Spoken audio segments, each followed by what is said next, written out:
Yes, people, how's it going? Welcome back to Lily White Lane. Hope you're doing good. Hope you're keeping safe and well. And in the words of the legendary Partridge, hope you're having a really good Wednesday, wherever you are in the world, and whatever you are planning to get up to today. On today's show, I'm going to be bringing to you guys your latest and your greatest Tottenham Hotspur transfer rumours, reports, and updates that have come out in the summer transfer window over the last 24 hours. And I want to start things off by talking about Franck Kessie. News breaking late last night that Franck Kessie is set to decide whether he wants to move to Juventus or Tottenham Hotspur this summer. It looks like the Ivory Coast midfielder is set to depart Barcelona, and I'm all for Spurs going in for this guy, but not until we bring in a centre-back. I do not understand why we are even looking at midfielders until we bring in a centre-back. Centre-backs should be our priority. Centre-backs are our priority, and we need a centre-back who's going to go straight into the first team. We're looking for midfielders to replace a player who hasn't even left yet. We're looking at Franck Kessie to replace Juve, who's still here. Whereas when it comes to centre-backs, we need one to go straight into the first team right now. I don't even understand why we're looking at other positions. We're looking at potential replacements for Kane. We're looking at potential, replacements for Juve. Look at those replacements when the player goes. We need a centre-back right now. That is our main priority. If we'd signed a centre-back and then we're looking at replacements, go for it. Go for it. But the fact we're looking at replacements for players who haven't even left yet, when we need a centre-back who needs to go straight into that first team, otherwise we're in big, big trouble this season, I don't understand it. I really don't understand it. I don't understand why we've stalled on the Thfc and Van der Ven deal for about 4 weeks. I don't understand why there have been no developments. It seems that you can get transfer done pretty quickly on deadline day. Arsenal got Declan Rice done in a few weeks, yet we're struggling to sign 2 defenders from the Bundesliga who are good, but are nowhere near the level of Declan Rice, and it's taken us 4 weeks to do nothing. Still at the same stage we were 4 weeks ago. Spurs were in negotiations. It's absolute rubbish, and the fact, like I say, we're even looking at players away from centre-back, because we heard the news over the weekend that Spurs were interested again in Kessie, hence the fact, now he's got a decision to make whether he wants to go to Juve or Spurs. It's ridiculous in my opinion. It's absolutely ridiculous. I've ranted about centre-backs on plenty of videos before. I've said a little bit more here. If you want to hear more about my opinions on centre-backs, check out my centre-backs rants. I did one over the weekend on Saturday. So check that out, as I say, if you want to hear more about that, because I'm not going to bang on about that all video. I'm going to talk a little bit about Franck Kessie. If Juve is to go, which is when I think we should be looking at midfielders to replace him when the actual player goes or when he's on the verge of going, I'm open to signing Franck Kessie. Yes, he didn't have the best season at Barcelona. Okay, he won the La Liga, but that's like saying Cole Palmer won the treble, He did technically win the treble, but he was on the bench for most of the time. He still played a part, but he was on the bench for most of the time. Kessie still played a part in that La Liga winning Barcelona side, but not a huge part.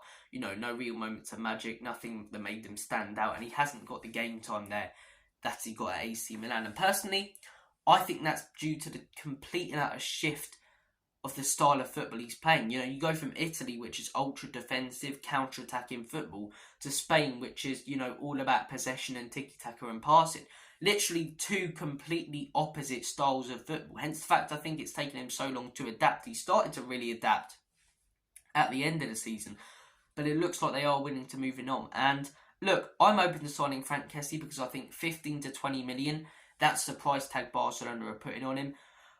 All day long for me, all day long. I understand he hasn't impressed as much at Barcelona, but he's still been a good player. Franck Kessie at AC Milan was one of the best midfielders in the world at that time when they won the Scudetto. What an absolute unit and beast of a midfielder. His hold-up play was phenomenal, his passing range was brilliant. That guy was unbelievable for that AC Milan team that did win the Scudetto. And look, if we can get that guy to half of the player he was there, he'd probably go straight into our first team, in all honesty. I'm open to signing guy, and in all honesty, I think he'd probably prefer a move to Tottenham Hotspur. I think Juventus have no European football.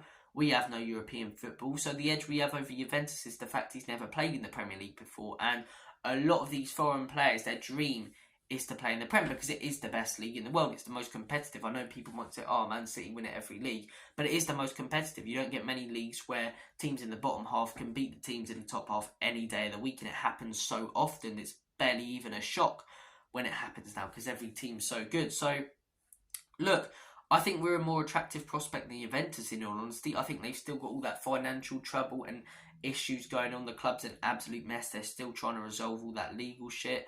We haven't got any of that going on. Both of us have no European football. We can offer him a league that he's never played in before and an exciting opportunity to start something new. Whereas if he goes back to the Serie A, I think he'll get back to the level he was at AC Milan. But I think it's too easy a move. I think Tottenham's a task for him. And I think any top player would want that. I do think any top player would want that. Plus, he's done it in Serie A. He's won the Scudetto. What more is there to achieve in the Italian league? You know, win the Champions League. You're not going to do that with Juventus. So, or any European trophy this season. Same as Spurs. So I don't think either club, in all honesty, are the most attractive prospect. But I think we're probably a more attractive prospect to him, or to any player, than Juventus right now, even though we're an absolute shambles of a club. And look, that will move us on to the next piece of news I do want to discuss. Tanguy and Ndombele. There's been a lot of links the last few days to Galatasaray. We're hearing that Galatasaray are progressing this deal for Tanguy and Ndombele. And do you know what? As someone who says clear out the dead wood, he's actually a player who I'd keep at the club. You know, I know a lot of people, he's part of that deadwood that we need to clear out. Lo Celso is part of that deadwood, in my opinion, that we need to clear out, even though he's had a few games. And people like Dyer, people like Davies, people like Sessegnon, people like Sanchez, people like Tanganga, they're the players who we need to clear out desperately. And Ndombele isn't a player we need to clear out desperately. And if it was up to me, I'd keep him at the club.